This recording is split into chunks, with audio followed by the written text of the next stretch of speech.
reaksi pertama gue ketika nonton film ini adalah emosi ini kayak tercabik-cabik gitu ya. Gue dari marah, sedih, The Talkies ngomongin film bersama Bayu dan Edoy.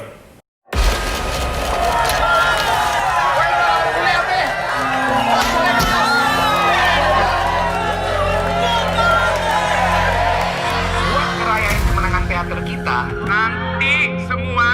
Untuk episode kali ini kita akan membahas film yang kontroversial nih, Penyalin Cahaya. Penyalin Cahaya. Film ini Kontroversial baru-baru ini aja. baru-baru ini. Jadi film ini memecahkan rekor FFI dalam hal nominasi dan pemenang ya. Iya, nominasi menyamai rekor Perempuan Tanah Jahanam 17 menang 12. Mematahkan rekor Marlina yang 10. Oke. Jadi film ini baru keluar di Netflix, gue baru nonton. Kalau lo udah nonton? Di JAF bulan lalu ya. Ya Jeff yang tahun 2021. Sambutannya tuh beneran meriah banget gitu. Nah tapi baru-baru ini nggak disangka-sangka kalau film itu gimana Ben? Ada masalah? Iya, jadi bahwa salah satu penulisnya Henrikus Pria itu menjadi terduga pelaku kekerasan seksual.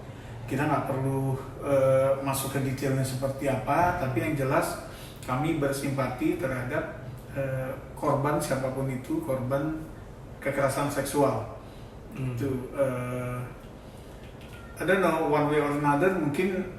Dan ini maksudnya apa, kalau kita lihat di filmnya, korban tuh nggak harus melulu lawan jenis, sesama jenis pun Betul. bisa gitu kan. Iya agak ironi, makanya orang menyarankan untuk memboikot film ini ya. Memboikot film ini karena temanya tentang kekerasan seksual, tapi penulisnya, salah satu otak film ini, Melakukan itu pelakunya. masa lalu ya, nggak masa lalu ya. Kalau nggak salah 2019 gitu kan. Jadi kita juga baca, karena yang luar biasa gini, dalam melakukan riset sebelum menulis, mereka juga kan melakukan diskusi dengan Hana Al-Rashid sebagai penyintas, Mian Tiara sebagai penyintas. Mian Tiara malah juga sebagai pemain di sini kan, sebagai Bu Siti nih. Gitu. Itu Mian Tiara gitu kan, dan menang juga Piala Citra untuk lagu tema terbaik gitu. Salah satu produsernya Ibu Wilawati dari Kaninga Pictures, beliau juga penyintas. Jadi gue sih dari hati terdalam yakin bahwa tim produksi itu nggak sepenuhnya tahu tentang kasus Henrikus Pria ini, otherwise mereka nggak mungkin. Ini bukan pembelaan terhadap circle yang enabling Henrikus Pria gitu, tapi bahwa ini bicara dari pengalaman pribadi gitu ya, bahwa kan orang-orang yang kita anggap deket aja tuh masih punya dark side yang kita nggak tahu gitu. Jadi again kita bersimpati terhadap korban, terhadap penyintas, karena to be honest gue juga sebetulnya penyintas nih Bay, gitu ya. Jadi gue bisa bersimpati terhadap itu. Yang ingin kita bicarakan adalah tentang filmnya murni. Oke, kita bahas filmnya. Oke. Penyalin Cahaya nih, fotokopier gitu. Jadi ceritanya tentang Suryani ini, mahasiswi tahun pertama yang punya beasiswa ya, dia dari Beasiswa. keluarga nggak mampu ya. Dari keluarga sederhana, ibunya buka warteg, bapaknya nggak jelas ngapain, kayaknya pengangguran gitu, karena ibunya jadi breadwinner di sana, pencari nafkah. Kemudian Suryani ini bisa kuliah kayaknya tuh swasta gitu Bay ya.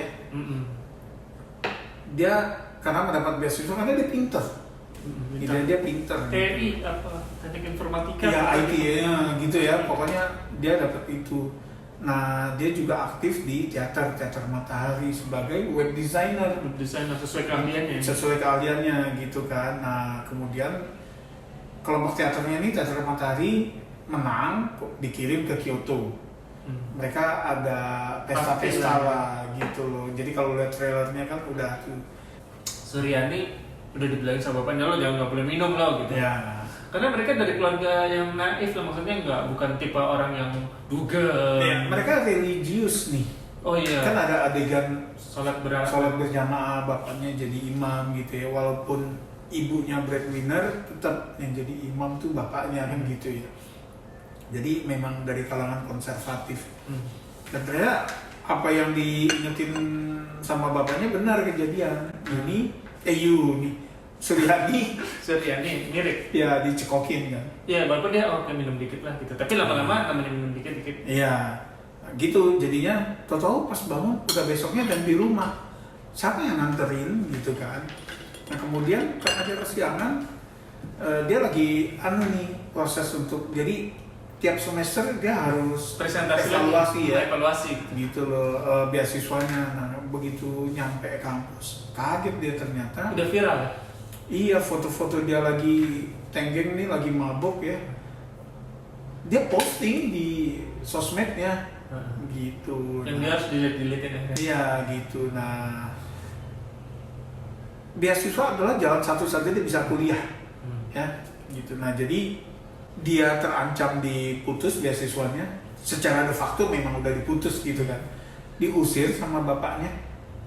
Gitu kan, karena bikin malu keluarga. Dia dianterin pulang jam 3 pagi, sopir netcar ya, taksi online itu ngetok rumah tetangga satu-satu karena nggak gitu. tahu rumahnya, Karena kalau persis jalannya malu dong. Iya gitu, diusir sampai akhirnya dia memutuskan untuk menyelidiki nih siapa yang ngerjain dia. Caranya adalah dengan dia bekerja sama dengan Amin, temennya dari SD. Iya.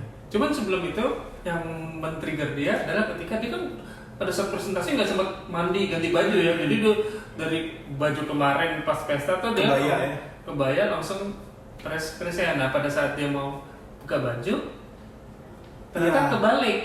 Dalemannya bapaknya kan bilang kamu harus didobelin. Nah baju dobelnya dalemannya tuh balik, tagnya tuh ada di depan gitu loh. Nah, itu yang membuat dia ada yang lepas dan masang lagi. Gue dibugilin nih gitu kan. Itu yang men-trigger dia untuk makin menyelidiki gitu. Nah jadi gitu, Amin nih tukang fotokopi di kampus, temen Suryani dari SD, tapi beda nasib gitu. Nah akhirnya mereka bekerja sama untuk menyelidiki.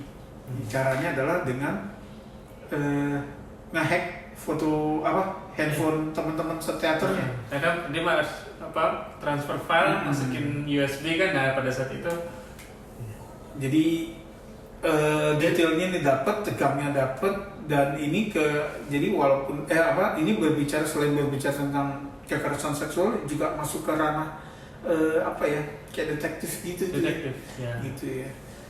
Itu sih. Oke, pada dasarnya itu sih perjalanan gimana si cerita film ini nih. Iya, si Suryani diperankan oleh Shenina Cinnamon mencari siapa pelakunya.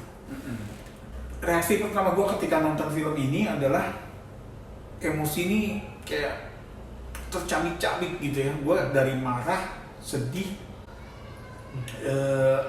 yang gue tuh diem baik. Jadi ketika film selesai orang berdiri tepuk tangan, gue tuh diem terduduk gitu ya. Bukan gue belum bisa karena emosional banget gitu kan, kayak gitu.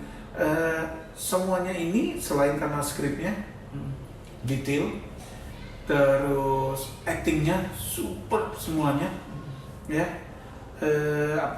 Shenina, Chiko tuh yang jadi Chiko Kurniawan, si Amin, Jerome Kurnia. Yang masuk nominasi siapa aja? Berdua, Shenina masuk, Chiko menang, Jerome Kurnia menang. Jerome Kurnia yang jadi Tarik. Terus Julio Paringkuan masuk nominasi juga. Dia Panendra ya, sebagai sutradara nih di teater masuk nominasi juga.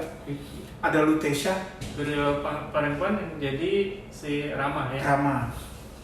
Ada Lutesha yang sayangnya nggak masuk nominasi kemarin, padahal mainnya juga cakep banget. Terlalu banyak mungkin yang masuk. Mungkin bisa jadi cakep banget.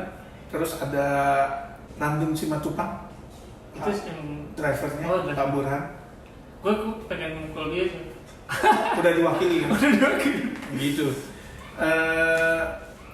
Yayan Ruhian.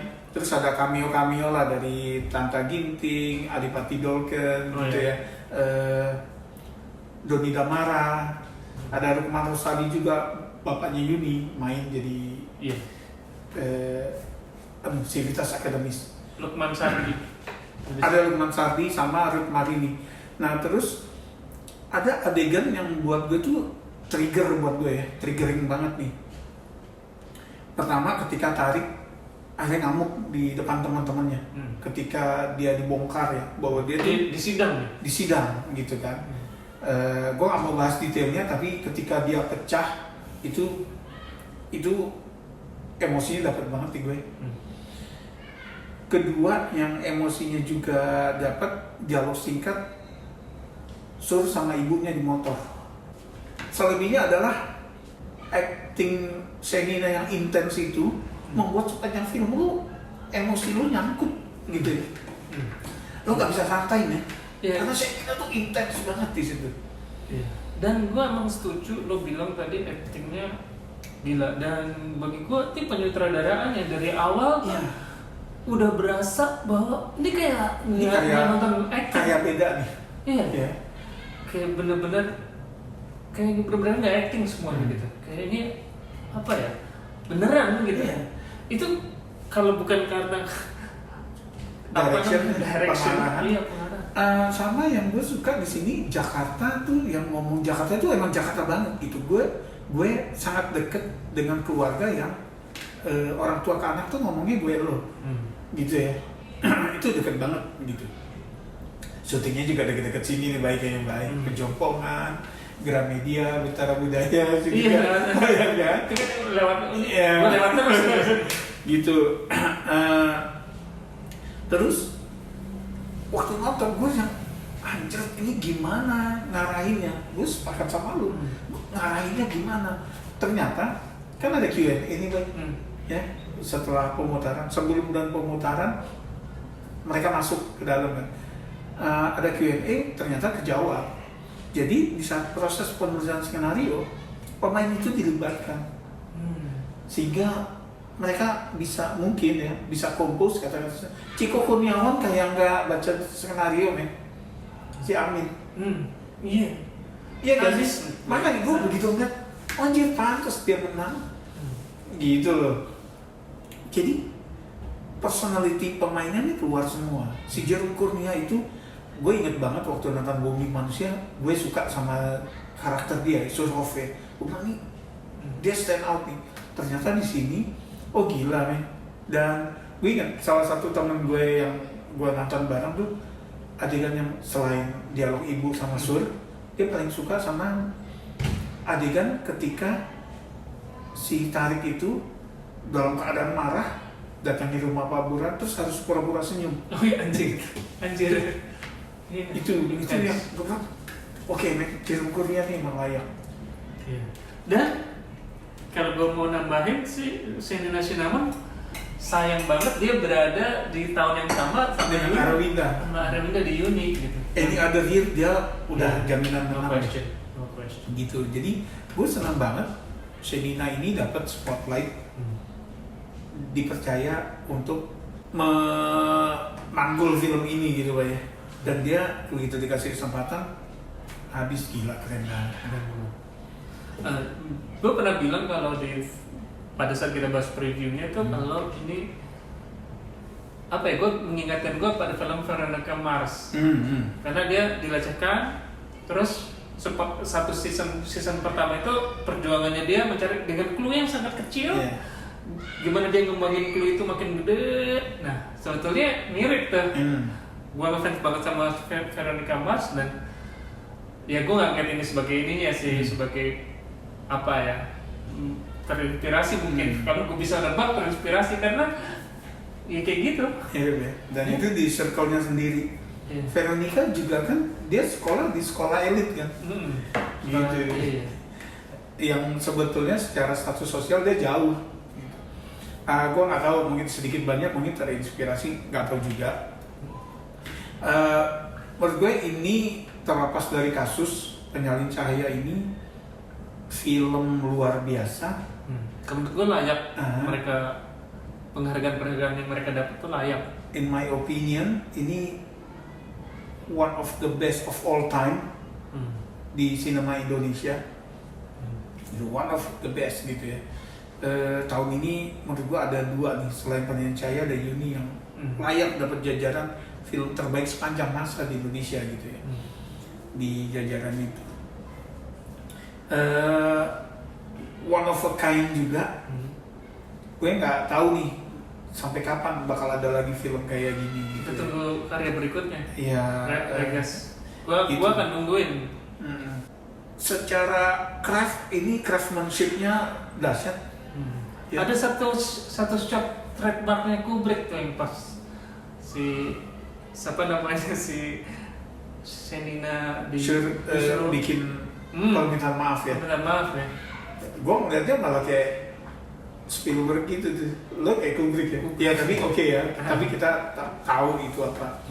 Dan ini kalau nggak salah syutingnya 20 hari, jadi sangat singkat ya. Shenina itu bisa menjawab tantangan itu tuh. Adegan itu tuh susah banget itu, Bay. Ya, maksudnya secara acting ya kita bisa gitu. Yang jelas kalau gue mau nitpicking gitu ya, cameo-nya itu agak mengganggu sih. Ya, justru kelemahan acting para aktor yang udah mapan ini yang agak ngejomplang. Ya. Cameo siapa kira-kira? Doni Damara. Ya, Tanta Ginting sebagai lawyernya Rama gitu ya. Adipati Dolken juga kayak gimana gitu ya, jadi operator netcar gitu. Nggak jelek tapi distracting. Oke. Kalau gue sih sebenarnya nggak keberatan sama itu ya. Cuman mungkin yang gue kurang cocok ada adegan yang surreal gitu ya. Oh, yang si Rama di ending ya. Tapi itu nggak mengurangi kenikmatan gue nonton. Dan gue suka bahwa karakter Sur sebagai protagonis ini dia nggak putih-putih banget, gitu ya. Amin itu karakter paling cakep. Ini orang ya kita dilepas lah untuk ngasih nilai si Amin ini gimana. Apakah dia korban? Apakah dia enabler? Don't know gitu ya. Diserahkan ke kita gitu. Yang jelas Chico Kurniawan layak. Oke, baik. Ini aja. Ya udah tadi silakan komen, subscribe, like, discuss. Maaf kalau kita mereview film ini menjadi bagian dari enabler, kalau dianggap seperti itu. Tapi niatnya nggak ada sih. Ya. Makasih, sampai ketemu di episode berikutnya. Salam.